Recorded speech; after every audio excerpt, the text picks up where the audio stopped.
United India insurance company limited में एक और वैकेंसी निकल गई है। इससे पहले असिस्टेंट की निकली थी, अब उसकी एग्ज़ाम डेट भी घोषित हो चुकी है। उस पर मैंने वीडियो बना दिया है, मेरे चैनल पर उपलब्ध है। और आज वैकेंसी निकली है recruitment of 250 administrative officers generalist.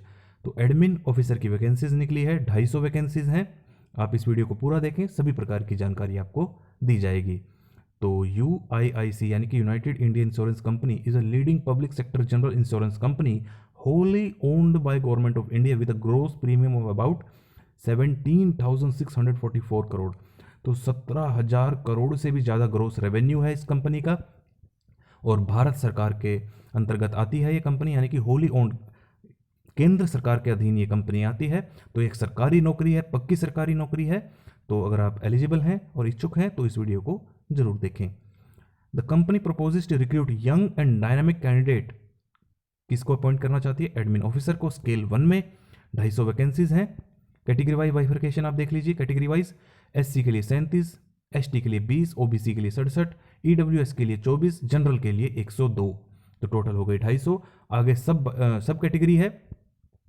VI की HHOCID, तो जो पर्सन विद डिसेबिलिटीज होते हैं उनमें बाइफर्केशन है। रिजर्वेशन के बारे में आप एक बार पढ़ लेना। तो एलिजिबिलिटी कंडीशन 31 दिसंबर 2023 को आप नेशनल सिटीजन होने चाहिए या सिटीजन ऑफ नेपाल, ऐसे एक बार आप देख सकते हैं। मेन बात करते हैं एजुकेशन क्वालिफिकेशन की। Candidate must possess certificate in proof of passing the qualifying examination age on 31 December 2023। तो 31 दिसंबर 2023 को आपके पास ये क्वालिफिकेशन होनी चाहिए। कौन सी? The minimum education qualification required is degree with 60% marks, यानी कि ग्रेजुएट हो आप 60% मार्क्स के साथ। लेकिन SC और ST कैटेगरी के लिए 55% मार्क्स होने चाहिए। और एनी इक्विवेलेंट क्वालिफिकेशन, यानी कि किसी भी स्ट्रीम से अगर आप ग्रेजुएट हैं तो आप अप्लाई कर पाएंगे। Qualification mentioned above should be obtained from any recognized university institute in India duly approved by UGC AICTE as the case may be, with appropriate pattern like 10+2+3 or its equivalent। तो किसी भी विधि द्वारा स्थापित या फिर मान्यता, भारत सरकार द्वारा मान्यता प्राप्त किसी भी यूनिवर्सिटी से आपने अगर ग्रेजुएशन कर रखी है तो आप अप्लाई कर पाएंगे। इसका मतलब यही है कि ग्रेजुएट हैं आप 10+2+3 जो पहले होती थी। The candidates should have completed the qualification mentioned above on और बिफोर 31 दिसंबर। ये बार बार वही बात कर रहे हैं कि 31 दिसंबर को आपके पास ग्रेजुएशन की डिग्री हो 60% मार्क्स के साथ, SC ST 55% के मार्क्स के साथ। Those who have written the final examination for the minimum education qualification as on ITNA and whose result are declared after ITNA are not eligible to apply। तो 31 दिसंबर से पहले पहले आपका रिजल्ट भी आ गया हो, अगर आपने एग्जाम दे दिया है, रिजल्ट अभी नहीं आया, तो आप अप्लाई नहीं कर पाएंगे। Working knowledge of computer is a must. तो आज के टाइम तो लगभग सभी को कंप्यूटर आता है। एज 21 से 30 वर्ष 31 दिसंबर को, मिनिमम 21 मैक्सिमम 30, लेकिन रिजर्व कैटेगरी को एज सिलेक्शन दी जाती है। तो candidate must have born not earlier than 1/1994, 1 जनवरी 1994 से पहले जन्म ना हुआ हो, 31 दिसंबर सन 2002 के बाद ना हुआ हो। रिलैक्सेशन इन अपर एज लिमिट, जो मैंने आपको कहा था कि केंद्र में रिजर्वेशन मिलता है, SC ST को 5, OBC को 3, PWD को 10, ऐसे आप जिस भी कैटेगरी से बिलोंग करते हैं उतने साल का आपको रिजर्वेशन मिल जाएगा। आगे देखते हैं। तो date of discharge for service for ex serviceman, एक बार आप पढ़ लेना, मैं आपको मेन बातें इसकी बता देता हूं। AWS का रिजर्वेशन, सारे रिजर्वेशन आप पढ़ सकते हैं। पर अब बात करते हैं एप्लीकेशन फीस की। All applicants other than reserve categories और permanent employees of PSGI companies 1,000 रुपये प्लस GST। रिजर्व कैटेगरी 250 रुपये प्लस GST। ऑनलाइन आवेदन कब से शुरू हो गए हैं? 8 जनवरी से। लास्ट डेट है 23 जनवरी। पेमेंट ऑफ एप्लीकेशन फीस 23 जनवरी को ही है। एडमिट कार्ड 10 दिन पहले जारी कर दिए जाएंगे जब भी आपका एग्जाम। टेंटेटिव कब है? फरवरी 2024। तो रेगुलरली uiic.co.in रेगुलरली विजिट करते रहें। मेरे पास भी जैसे जानकारी आएगी मैं पूरी कोशिश करूंगा कि आपको इन्फॉर्मेशन वीडियो के माध्यम से दे सकूं। एप्लीकेशन प्रोसीजर क्या रहेगा? डिटेल्ड गाइडलाइंस खुद भी पढ़ें, मैं भी बता रहा हूं आपको। रजिस्ट्रेशन करना है, पेमेंट ऑफ फीस करनी है, डॉक्यूमेंट्स अपलोड करने हैं और आपका फॉर्म फिल हो जाएगा। सिलेक्शन प्रोसीजर क्या रहेगा? ऑनलाइन एग्जामिनेशन होगा और इंटरव्यू होगा। The candidate will be called for online examination कैसे होगा आपका?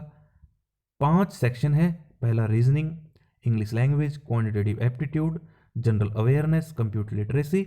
नंबर ऑफ क्वेश्चंस आप सेक्शन वाइज देख सकते हैं, टोटल 200। मार्क्स भी दोस्तों, यानी कि एक क्वेश्चन 1 मार्क्स का। 2 घंटे का आपको टोटल टाइम दिया जाएगा। नीचे एक नोट दिया है, all the questions will be of objective type, यानी कि MCQ, multiple choice questions with alternative choices, यानी कि multiple choice questions, out of which one will be the correct answer.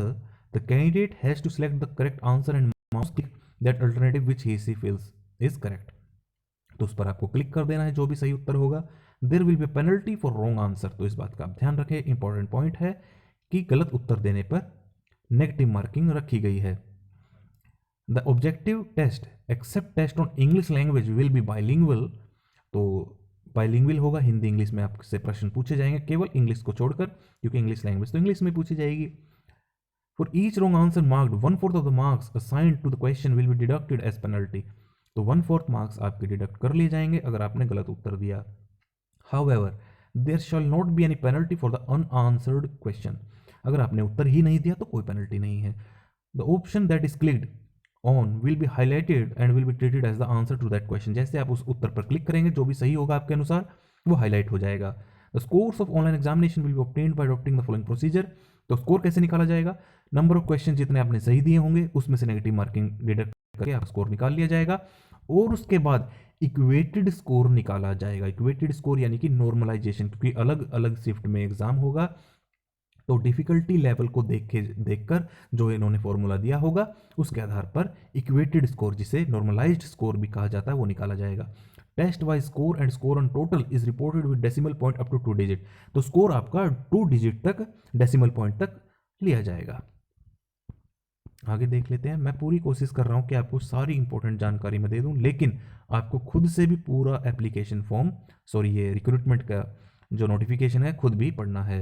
Examination centre की बात करें, competitive online written examination will be held at specific centers in India.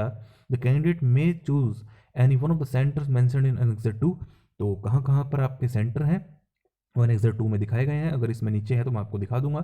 which must be indicated in the application form. Candidates will appear for the examination at the examination center at his or own risk and expenses, तो आपको TADA नहीं दिया जाएगा।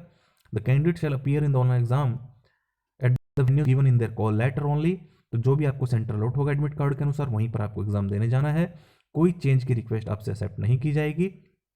Company reserve रखती है right कि वो खुद भी आपके अपने अनुसार सेंटर दे सकती है, कोई सेंटर को कैंसिल भी कर सकती है।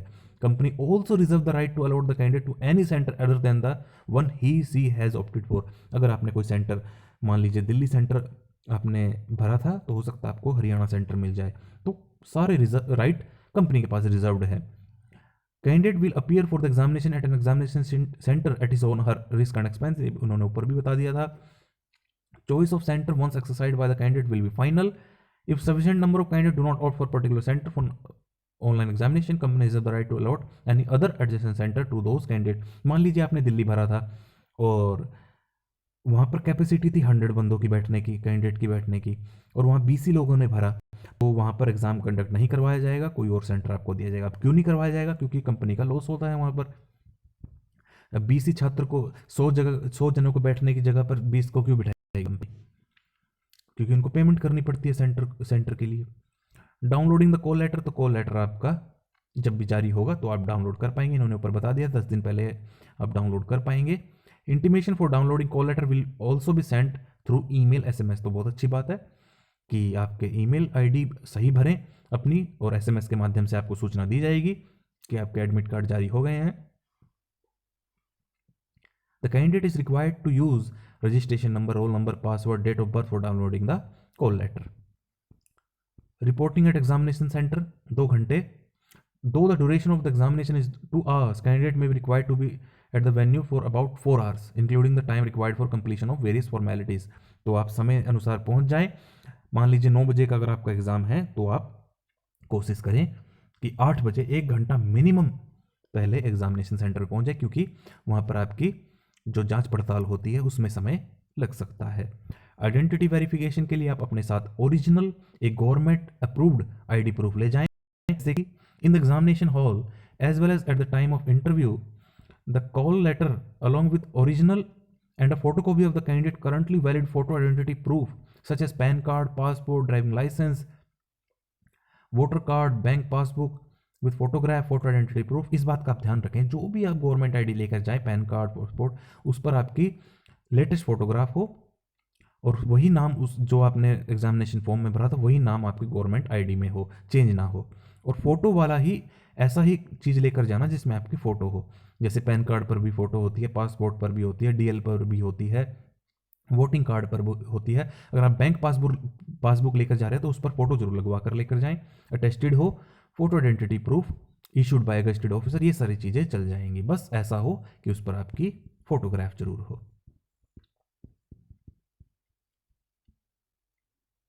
Candidate have to produce in original the photo identity proof, और साथ में आपको एक फोटो कॉपी भी लेके जानी है उसकी, किसकी, गवर्नमेंट आईडी की, and submit photo copy of the photo identity proof along with examination call centre as well as the interview call letter while attending the examination. इस बात का आप ध्यान रखें। इंटरव्यू भी होगा, the candidate qualified in the competitive online written exam will be called for interview up to 3 times the vacancies of the respective category. तो 3 गिनो कैंडिडेट इंटरव्यू के लिए बुलाए जाएंगे। Out station candidate called for interview will be reimbursed and to fro third class AC bus fare. तो देखिए, interview के लिए जो कैंडिडेट बुलाए जाएंगे आउट ऑफ स्टेशन से, आने जाने का खर्चा उन्हें थर्ड क्लास एसी का बस फेयर दिया जाएगा शॉर्टेस्ट रूट पर from the station of residence to the place of interview on production of evidence of having undertaken journey for interview purpose. तो उनको एविडेंस दिखाना होगा, अपनी टिकट दिखा दें कि मैं इंटरव्यू देने आया था और मेरे ऐसे ऐसे एक्सपेंसेस लगे हैं। In case the candidate is called for interview and is found not satisfying the eligibility criteria, he she will neither be allowed to appear for the interview nor will be entitled for reimbursement. मान लीजिए आपको interview के लिए बुलाया जाता है, हो सकता है कि आपकी एज जो उन्होंने बताई थी उतनी ना हो, एजुकेशन क्वालिफिकेशन ना हो आपके पास, तो आपको इंटरव्यू के स्टेज पर भी रिजेक्ट किया जा सकता है और कोई टीएडीए नहीं मिलेगा। The candidate called for interview would be required to submit the attested copies of the certificate as per details given below in proof of their age, date of birth, education qualification. तो interview के समय आपसे ये सारी documents मांगे जाएंगे। Biometric verification होगा, iris scan होगा, थंब इंप्रेशन होगा। तो इसलिए कहा जाता है कि आप कम से कम 1 घंटा पहले, 1.5 घंटा पहले एग्जामिनेशन सेंटर पर पहुंच जाएं। Other important point, regularly website को विजिट करते रहें uiic.co.in। Decision of the company in respect of all matter pertaining to recruitment would be final. Mobile phone, calculator, ये सारी चीजें अनफेयर मीन्स का इस्तेमाल न करें। Action against candidate found guilty, मैंने जैसा आपको कहा, अनफेयर मीन्स का इस्तेमाल ना करें, इंपर्सोनेशन का इस्तेमाल ना करें, मिसबिहेव ना करें, किसी भी प्रकार का अनफेयर मीन्स का इस्तेमाल ना करें, मोबाइल फोन, इलेक्ट्रॉनिक डिवाइस, तो आपको डिस्क्वालीफाई कर दिया जाएगा। Probation, selected candidate if certified to be medically fit may be appointed as admin officer on probation for a period of 1 year which may be extended on the description of the company. तो 1 साल के लिए आपका probation period रहेगा। Guarantee bond भी आपको देना होगा for an amount equivalent to 1 year's gross salary in addition to an amount of rupees 35,000 towards partial cost of training। एक बार पूरा पढ़ लेते हैं। Before joining as probationer the selected candidate for appointment on regular payroll of the company will be required to give an undertaking to serve the company for a minimum period of 5 years including probation period। तो जैसे आपकी joining हो जाएगी तो कम से कम आपको 5 साल के लिए कंपनी को सर्व करना होगा। इसके लिए आपको एक बॉन्ड भरना होगा।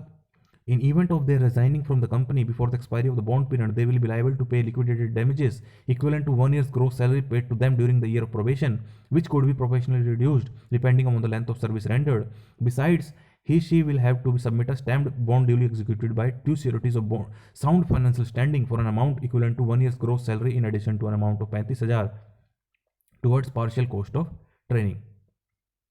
तो देखिए, अगर आप 1 साल से पहले छोड़ देते हैं, यानी 1 साल से नहीं मतलब 5 साल से पहले अगर आप अपनी जॉब छोड़ देते हैं, तो जो आपकी पहले साल के दौरान जो सैलरी रहती है प्रोबेशन पीरियड के दौरान, उतना आपको कंपनी को वापस लौटाना होगा। मान लीजिए आपने 3 महीने काम किया है तो 9 महीने की सैलरी आपको पहले साल के बराबर, पहले साल में जितनी पर मंथ होती है 9 महीने की आपको रिटर्न करनी होगी, प्लस 35,000 रुपये आपको ट्रेनिंग के खर्चे के रूप में भी देने होंगे कंपनी को अगर आप जॉब छोड़ देते हैं। Candidate resigning from the company, वैसे तो मैं रिज़ाइन की बात ही क्यों कर रहा हूँ, रिज़ाइन तो मुझे लगता नहीं आप इतने लिक्रेटिव जॉब को छोड़ेंगे, बहुत ही हाई क्लास ये जॉब होती है। Candidates resigning from the company during the probationary period, extended probation period, or terminated shall be liable to pay the salary received by them during the entire service in the company in addition to an amount of 35,000। अगर आप resign कर देते हैं तो जितनी salary आपको मिली है वो सारी आपको रिटर्न करनी होगी plus 35,000। No bond executed to retain a substantive post with their new employer will be binding upon the company and no leave salary or pension contribution will be made। Emoluments कितने रहेंगे, मैंने आपको कहा class 1 की ये job है, काफ़ी lucrative है। तो जैसे ही आप ज्वाइन करेंगे, अगर मैं मेट्रोपॉलिटन सिटी की बात करूं तो 88,000 रुपये पर मंथ आपको जैसे ही ज्वाइन करेंगे आपको मिलेंगे।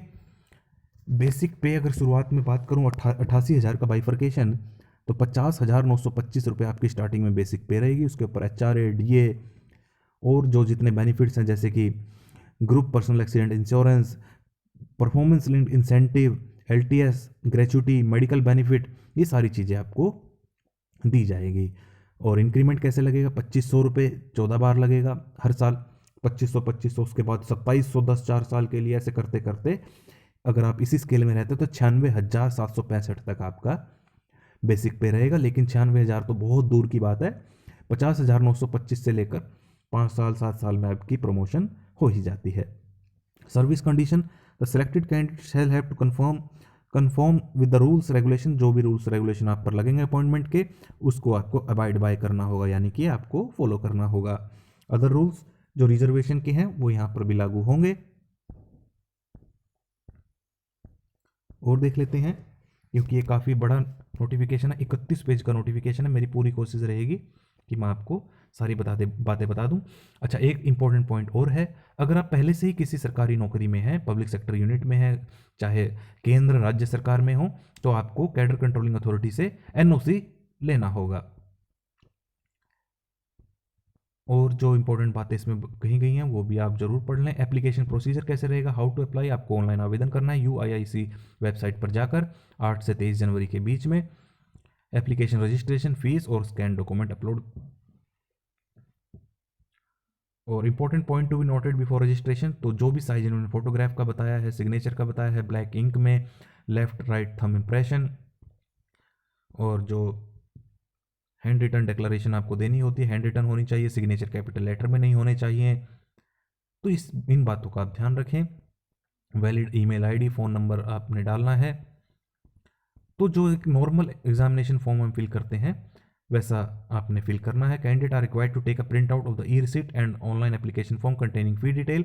Please note that if the same can't be generated, online transaction may not have been successful.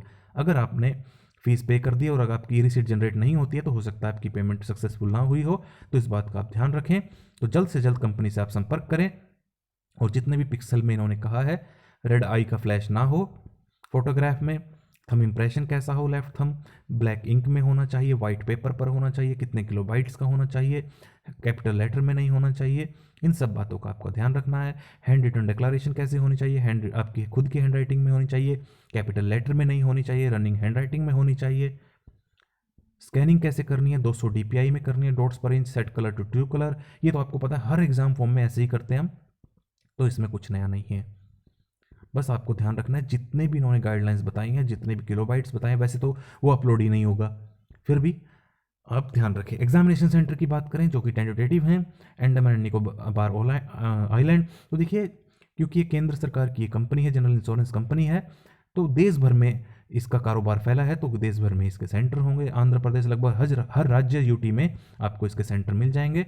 तो आप निश्चित हो जाएं, चाहे आप किसी भी यूटी से हों, केंद्र शासित प्रदेश से हो, राज्य से हो, आपको हर जगह सेंटर मिल जाएंगे। चाहे चंडीगढ़ हो, मोहाली में मिल जाएगा, गोवा हो, गुजरात में देखिए कितने सारे सेंटर, हरियाणा में देखिए हिसार, फरीदाबाद, गुड़गांव, कुरुक्षेत्र, अम्बाला, हिमाचल में देखिए बिलासपुर, हमीरपुर, शिमला, सोलन, ऊना, मंडी, कांगड़ा, बड्डी, जम्मू कश्मीर में देखिए संबा, जम्मू, झारखंड, कर्नाटका, केरल, देश के हर कोने में, राज्य में, यूटी में आपको एग्जामिनेशन सेंटर्स मिल जाएंगे। तो सेंटर्स के बारे में आप निश्चिंत रहें। तो अब मैंने आपको इस वीडियो की सारी इंपॉर्टेंट बातें बता दी हैं। अब आप इस वीडियो को ज़्यादा से ज़्यादा शेयर करें ताकि और भी कैंडिडेट तक इन्फॉर्मेशन पहुंच जाए। और अगर आप चाहते हैं कि ऐसी ही इन्फॉर्मेशन ऑल इंडिया जॉब की इन्फॉर्मेशन आप तक पहुंचती रहे समय समय पर, तो इस चैनल को ज़रूर सब्सक्राइब करें।